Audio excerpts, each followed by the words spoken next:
Mae Aneirin yn gryno yn gymeriad sydd yn... Wel, mae'n awdur, mae'n dramodwr ac mae'n all-round good guy. Not. Mae'n ddi cymleth ac person sydd falle yn dueddol o edrych mewn i'w hunan a gorfeddwl bethau sydd weithiau yn cael ei mewn i trwbl. Ar ddechrau'r drama, mae Dan, dwi'n meddwl, yn chwilio am gariad reit ar cychwyn. Mae o, dwi'n meddwl, yn adag I fywyd I setlo lawr. Mae'n bwyn I bod Gavin yn lle eitha tywyll a mae'n bach yn ar y goll ar y ddechrau. A wedyn, trwy'r drama yn trial, bysa dod mas o'r lle tywych na. Mae Dada ar ddechrau'r drama yn barod am ryw newid eitha mawr, eitha sylweddol iddo fe. Daeth e'n ôl I Gaerdydd lle gafodd ei fagu yn y Billy Banks I edrych ar ôl ei fam.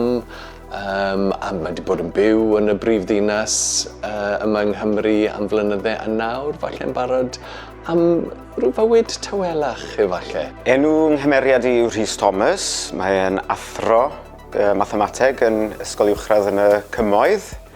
Mae fe'n ffrind gorau yn Eirin, mae'n briod gyda Gareth. He's more successful than I think he can handle and sort of bringing some demons out that he's not quite aware of, coping mechanisms that aren't particularly healthy. Mae'n bod yn special iawn achos oedd weles I llwyth a o'n i'n superfan o llwyth. So, a I ddod nôl a mae rai actorion dal ynddo fe, Mae fe wedi bod yn special iawn I wylio yr un actorion yn gweithio a gweld beth nhw'n fel maen nhw'n ffindio'r cymeriadau. Just rediscovering the characters and all the relationships within it and how they've changed.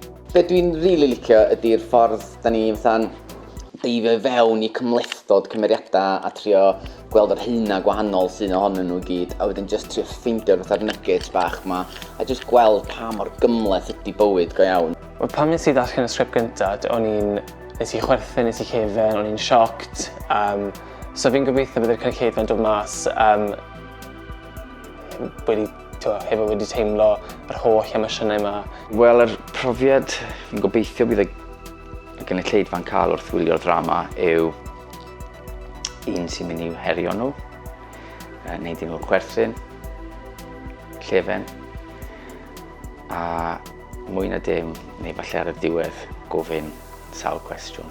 Gall y gynulleidfa ddisgwyl drama y feilgar, gyflym iawn. Mi fydden nhw'n dod ar draws pob math o emosiynau a dwi'n credu mae'r siwrnau emosiynol yna bydden nhw'n dod gyda ni ar hyd y llwybr yna. It's good fun, it's an insight as well into a world that people don't necessarily know about unless they see something like Tylwyth. Strap yourself in, there's no pause button, there's no slow down button, there's no stop button. Ond mae'n ddoniol, mae'n drist, mae'n roller coaster emotional.